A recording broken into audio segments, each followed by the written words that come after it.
নমস্কাৰ বন্ধু বান্ধৱীসকল আমি ৰাখিব চেনেলটোলৈ আপোনালোকক স্বাগতম জনাইছোঁ। জীৱনত এটাৰ পাছত আনটো সমস্যা আহিয়েই থাকে। এই সমস্যা আমি যিমান চেষ্টা কৰিও সমাপ্ত কৰিব নোৱাৰোঁ। ঘৰত যদি দৰিদ্ৰতা বাঢ়িছে, ঘৰত যদি বেছিকৈ ধাৰ হৈছে, কোনোবা শত্ৰুৱে যদি আপোনাক ক্ষতি কৰিব বিচাৰিছে, কোনো কাম আপোনালোকে সম্পূৰ্ণ কৰিব পৰা নাই বা কিবা সমস্যাৰ মাজত আপোনালোক সোমাই পৰিছে, যদি এই সমস্যাবোৰ আপোনালোকে ঘৰতে সমাধান কৰি ল'ব বিচাৰে তেনেহ'লে এই ভিডিঅ'টো আপোনালোকে শেষলৈকে চাই যাব। এই ভিডিঅ'টোত সম্পূৰ্ণভাৱে আপোনালোকে জানিব পাৰিব যে ইয়াৰ প্ৰতিকাৰ কি হ'ব আৰু জীৱনৰ সকলো সমস্যা আপোনালোকে কেনেকৈ দূৰীকৰণ কৰিব পাৰিব। আহক তেনেহ'লে আমি বেছি দেৰি নকৰি জানি লওঁ। ভিডিঅ'টো ভাল লাগিলে লাইক এটা কৰি আমাৰ মনোবল বঢ়াব আৰু আপোনালোকৰ বন্ধুবৰ্গৰ লগত শ্বেয়াৰ কৰি তেওঁলোককো উপকৃত কৰিব।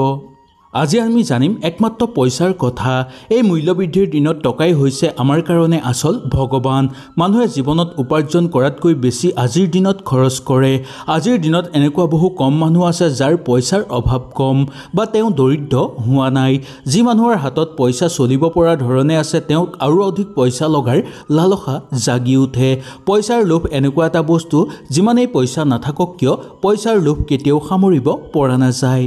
সকলো মানুহে সেই কাৰণে দিনে ৰাতিয়ে পইচা ঘটিবলৈ চেষ্টা কৰি থাকে। বহু সময়ত যিমান কষ্ট কৰে তাৰ উচিত তেওঁলোকে মূল্য নাপায়। কেতিয়াবা টকা হাতলৈ আহে কিন্তু সেই টকা তেওঁলোকে জমা কৰিব নোৱাৰে।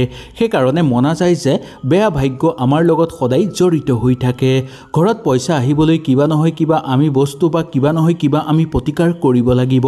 ইয়াৰ ফলত আমাৰ ঘৰত পইচা জমা হ'বলৈ ধৰিব আৰু পইচা বৃদ্ধি হ'বলৈ ধৰিব। আজি মই আপোনালোকক জনাম এনে কিছু প্ৰতিকাৰৰ কথা। এই প্ৰতিকাৰ কৰাৰ ফলত আপোনালোকৰ বহু পৰিমাণে অৰ্থৰ আগমন হ'বলৈ ধৰিব। অৰ্থ অহাৰ বাদ আপোনালোকৰ মুকলি হৈ পৰিব। আহক তেনেহ'লে আমি সম্পূৰ্ণভাৱে এই প্ৰতিকাৰৰ কথা জানি লওঁ। আজি যি প্ৰতিকাৰৰ কথা ক'ম সেই প্ৰতিকাৰ একেবাৰে সহজ। এই বস্তু আপোনালোকৰ ঘৰত নিশ্চয় আছে চাগে। যদি নাই তেনেহ'লে আজি আপোনালোকে ঘৰলৈ লৈ আহক বা কিনি আনক। এই বস্তুটো হ'ল মৌৰাৰ পাখি।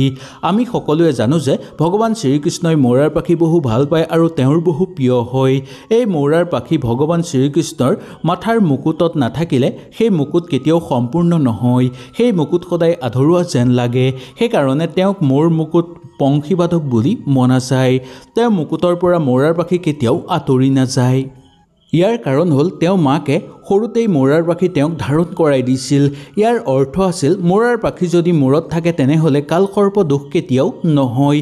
শ্ৰীকৃষ্ণৰ কালসৰ্প দোষ আছিল। বহু ডাঙৰ ব্যৱসায়ীসকলে ফটোৰ ফ্ৰেম বনাই মৌৰাৰ পাখি ৰাখে। যদি আপুনি গাৰুৰ তলত মৌৰাৰ পাখি ৰাখি শুৱে তেনেহ'লে জানিব ইয়াৰ পৰা আপোনালোকে 3টা গুৰুত্বপূৰ্ণ ফল পাবলৈ সক্ষম হ'ব। আহক তেনেহ'লে এই ফলকেইটাৰ বিষয়ে আমি সবিশেষ জানি লওঁ। 1 নম্বৰটো, মানসিক সমস্যা দূৰ কৰিবলৈ আৰু মনৰ শান্তি বঢ়াবলৈ মৌৰাৰ পাখি আপোনালোকে নিশ্চয় গাৰুৰ তলত ৰাখক। যদি আপোনাৰ পৰিয়ালত কাৰোবাৰ মানসিক সমস্যা আছে বা কাৰোবাৰ যদি টোপনি নাহে তেনে ক্ষেত্ৰত আপুনি গাৰুৰ তলত মৌৰাৰ পাখি এটা নিশ্চয় ৰাখিব। ইয়াৰ ফলত সেই মানুহজনৰ শৰীৰত দিনটো ভাল শক্তিৰ বিচৰণ কৰিবলৈ ধৰিব আৰু ঘৰৰ পৰা সকলো বেয়া শক্তি ধ্বংস হৈ পৰিব। লগতে সকলো সমস্যা তেওঁ সমাপ্ত কৰিব পাৰিব। মৌৰাৰ পাখিয়ে এটা যন্ত্ৰৰ দৰে কাম কৰে। মৌৰাৰ পাখি মৌৰাৰ পৰা পৃথক হোৱাৰ পিছতো জীৱিত অৱস্থাত থাকে। সেইকাৰণে ইয়াৰ গুণ বহু।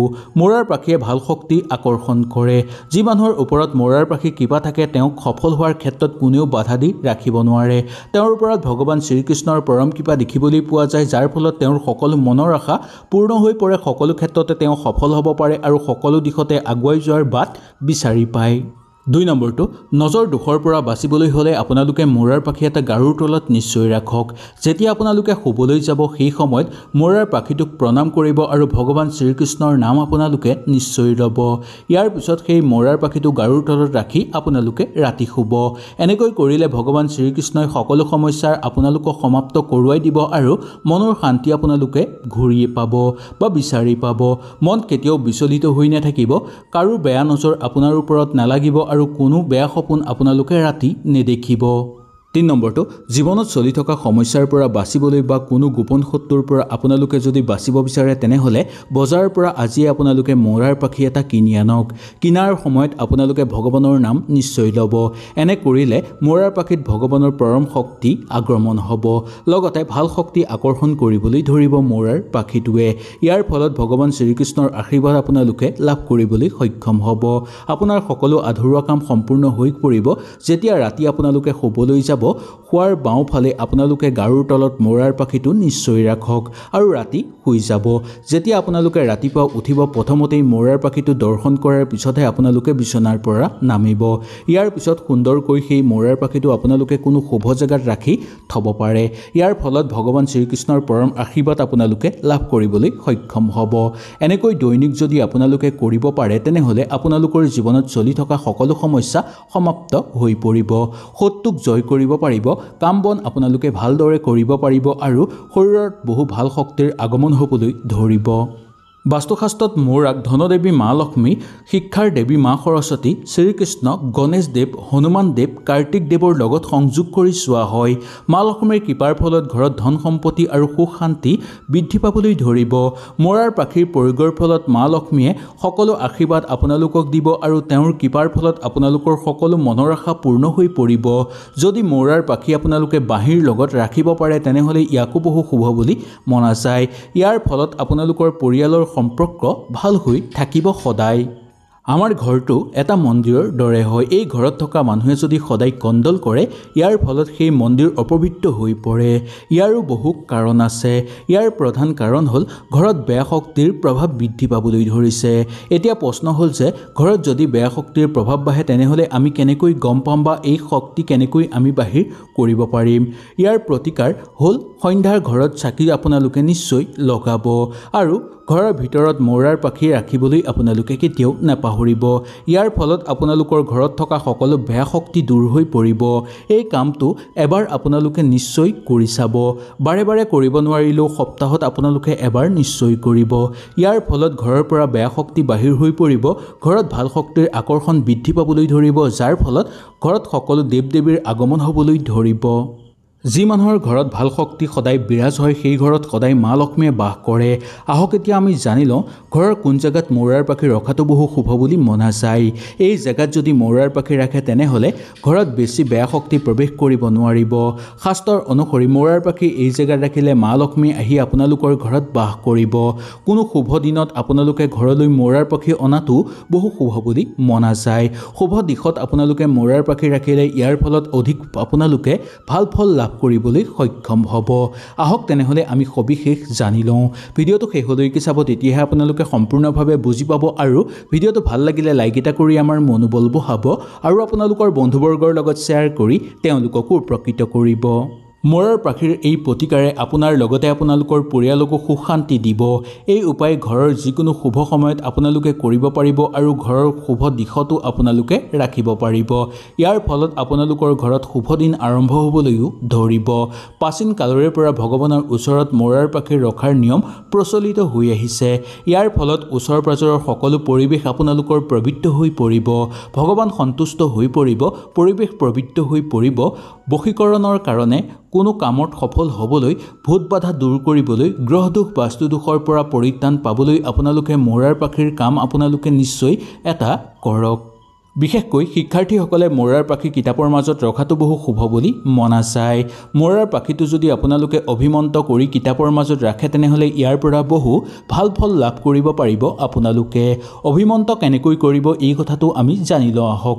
যেতিয়া আপুনি বজাৰৰ পৰা মৌৰাৰ পাখিটো কিনি আনিব তাৰপিছত মৌৰাৰ পাখিটো চুই ভগৱান শ্ৰীকৃষ্ণক স্মৰণ কৰিব। তাৰপিছত আপোনালোকে গংগাজল ছটিয়াই মৌৰাৰ পাখিটো পবিত্ৰ কৰি ল'ব।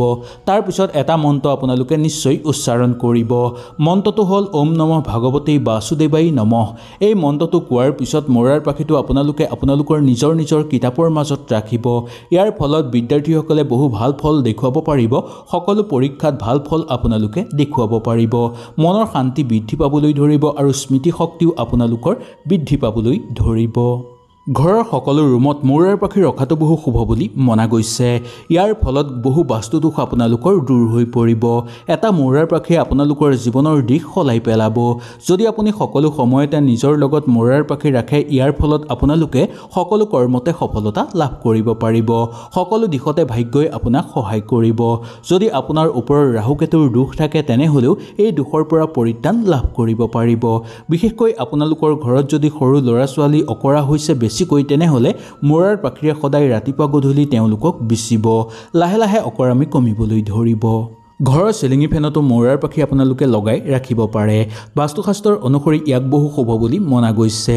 যেতিয়া ফেন চলিব তেতিয়া মৌৰাৰ পাখিৰ বতাহ সৰু ল'ৰা ছোৱালীৰ গাত লাগিব।